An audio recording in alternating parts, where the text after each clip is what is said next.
This is the Cat's Library. I'll be your librarian today. I got a new room. Just wanted to show it off. As promised in the previous video, this is an Animals from Reference video while I'm working on a bigger project. Engage Speedpaint! Now, in reference to the title, voles are also referred to as mice or meadow mice. However, voles and mice are different species. Voles prefer to live outside while mice can live indoors and outdoors. They also look slightly different from each other. Voles tend to have a darker fur color, they are slightly smaller than mice, and they have short ears and tails. They are burrowing rodents that eat bulbs, roots, and grasses. They are also sometimes compared to moles. To contrast that, they are also well known for liking to swim. It probably depends on the specific subspecies and environment what the voles are known for. One of my sources say that they are strictly vegetarian, while the other one says that they eat meat sometimes. They can allegedly have 5 to 10 litters of pups a year. Another source said 2 to 7, but it doesn't really matter since the average lifespan is 3 to 6 months. Some of the larger vole species last longer, as in potentially a couple years. Voles reach full maturity after about 1 month. They are one of those foundational bottom of the food chain type animals that most predators prey on. Voles are a very social animal that can be polygamous or monogamous depending on a ton of environmental factors, but usually raise the pups in groups. There was a study that said that they were capable of displaying empathy. I sort of have a lot to say about the drawing this time, so let's move on to that real quick.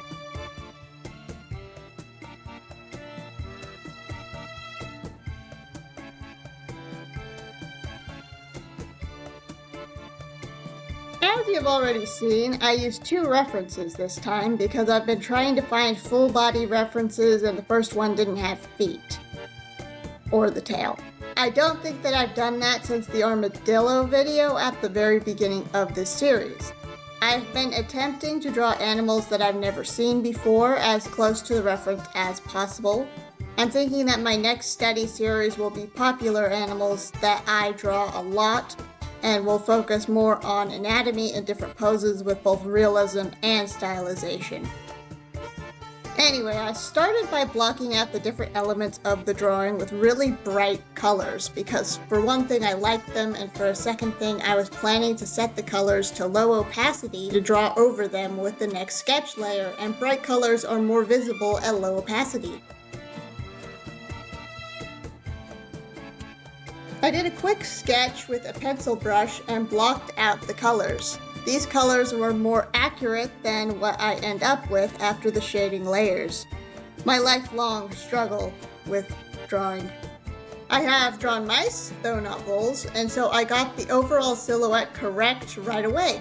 I put a textured pencil brush over the tree bark to get a base of the rough color and texture.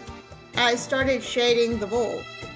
It was looking too smooth, and so I experimented by putting a splotch brush and then adding a motion blur.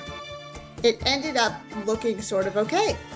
Then I broke up the reference into 9 pieces and also my drawing into 9 pieces so that I could focus more on the details. Now, when I got to this point in the recording, my editing software crashed after I'd been drawing for an hour. This is likely because I forgot to plug in my computer to the point that it went into power saving mode. About here, I tried to record myself explaining this and what I had changed in the drawing, but I accidentally forgot to click the audio record button. I was having a bad day. Hello, me again. So here's the section that I pre-recorded because since the footage and audio wasn't lining up that other day because I was tired or something. So I'm gonna record myself retroactively reacting to my screen recording, you'll see how it is. So yeah, you see it's moving right now, but like I'm not actually doing that. So the things that I changed from the previous is that I added in some more fur texture. I drew in individual strands. I put in more shading. I had like a higher, like more of a gradient. And most of all, I did a lot of work on that background tree. Didn't really work as hard on the foreground tree, even in the finale. The foreground tree isn't well, but like it's the splitting it up into 9 pieces really works for backgrounds like this. And also I worked on that. That's a slightly different type of bark. I was being very, very careful about different types of bark. And like as you can see there, I didn't do anything on that bottom half of the tree yet. I was focusing and trying to get the 2 different references to work. And so since in the first one, that's the main reference, the feet and the tail are hidden behind the tree, then that means that I was thinking to myself that I needed to change how I was going to render the bark slightly so that the feet would work. Now here, my dad, I showed my picture to my dad, and he said that the composition was wrong. So he did this so that the eye is in the very center of one of the points, because I didn't really have my 9x9 grid exact. And apparently for rule of thirds, it's not like you have to put something in between all of the other 7 points, and then you have like 8. The 8 points, and then you put something of interest in the very center. You're not supposed to do that. So here is my recording of me putting it on the lines, because that's what you're supposed to do. You're supposed to put it in between the intersection between 2 lines, and I did not do that. So he fixed my picture so that the eye would be there, because he said that all of the lines of the bark are going toward the eye, so make that as a center point. And like make it a little bit more like the second reference that I had, because the second reference was very rule of thirdsy, and you could see like exactly because it's like zoomed in on the vole. And like the first one is too, but it's not as easy to see. So I rotated the entire mouse drawing because I had it all on a group layer, and I put it up to my best approximation of where that intersection was. And that's pretty much all I have to say about that. Bye. I'll come back to you in my voice recording mode.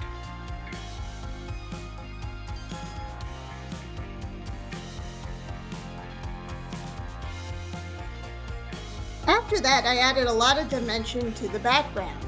I had a lot of problems with that foreground branch because I don't know how to draw lichen or moss or whatever that is. I drew in the feet and tail and drew in the individual fur tufts as highlighted shapes instead of the lines that I'd drawn during the hour I don't have a recording of. I drew back in the whiskers and brought the base colors back. I had a lot of trouble with the layering of the tree because at the last second I was thinking of taking more from the second reference and brought some more green in, but then it ended up too green.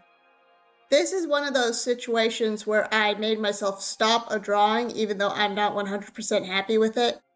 This is still the best that I can do for now. I'm feeling some deja vu that I say that a lot. Say that I'm not 100% happy and make myself stop a lot. But with these episodes, I need to tell myself that this is the best I can do so that I will actually stop once I get into the overworking phase. On to the story section before I convince myself to redraw all the bark. When it comes to stories about voles, the field mouse and the town mouse comes to mind. The thing is that everyone sort of knows that story.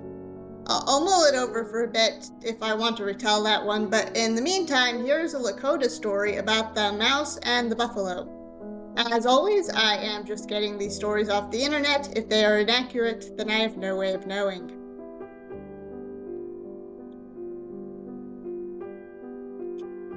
There was a mouse in the grass gathering food when a buffalo also came to graze.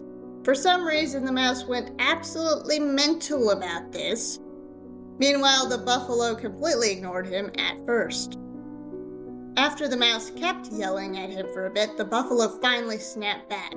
The mouse goaded him into charging. The mouse somehow climbed up the buffalo's leg because the charge wasn't precise enough, and then somehow by crawling in the ears, killed him. Field Mouse probably should have stopped right there, but he started calling for someone to help butcher the meat. A fox came forward to help. The mouse sat back and dictated what he wanted the fox to do. When it was done, the mouse said that the fox could drink the blood off the grass as payment. The fox said that he had kids at home, and the vole told him he could take the hooves.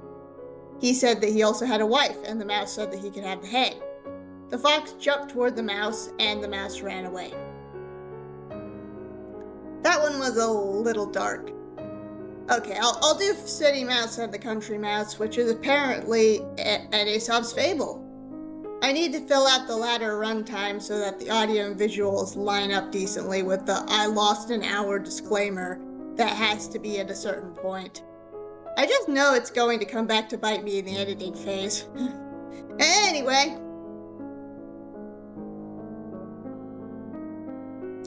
There once was a town mouse and a country mouse, a house mouse and a vole.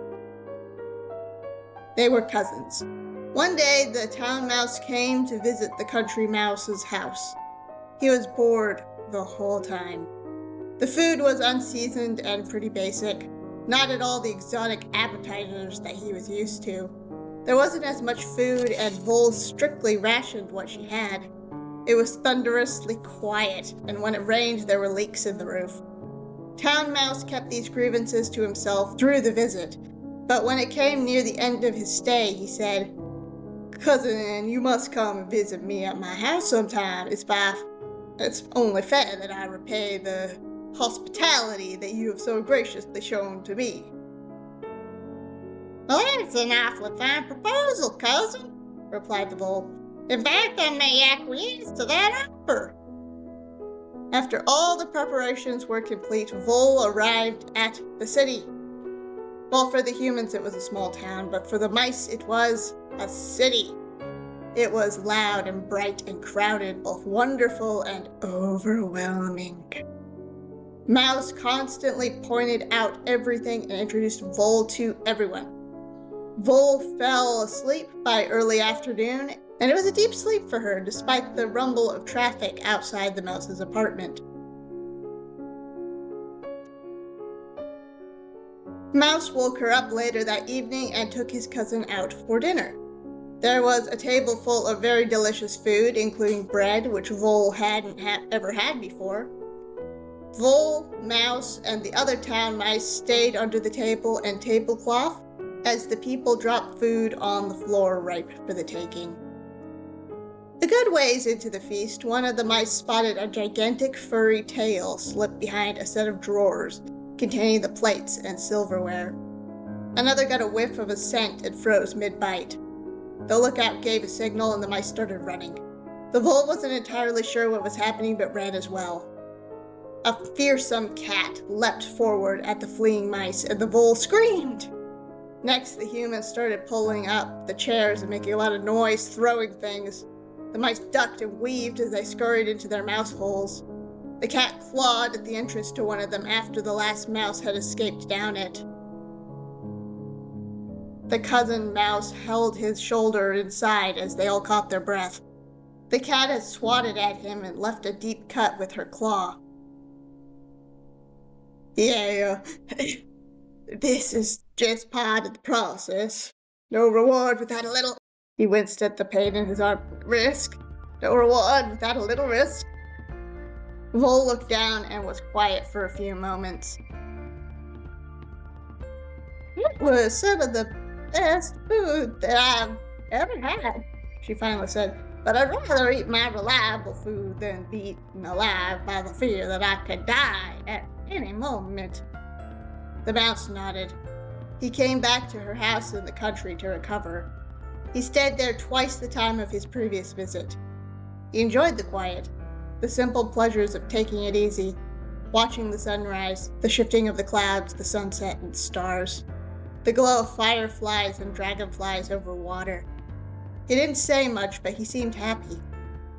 One day the vole woke up and couldn't find her cousin anywhere. She did find a note saying that he had gone back to the city. There was no elaboration, no argument. It just seemed like something that he had to do. The vole went back to her safe, happy life.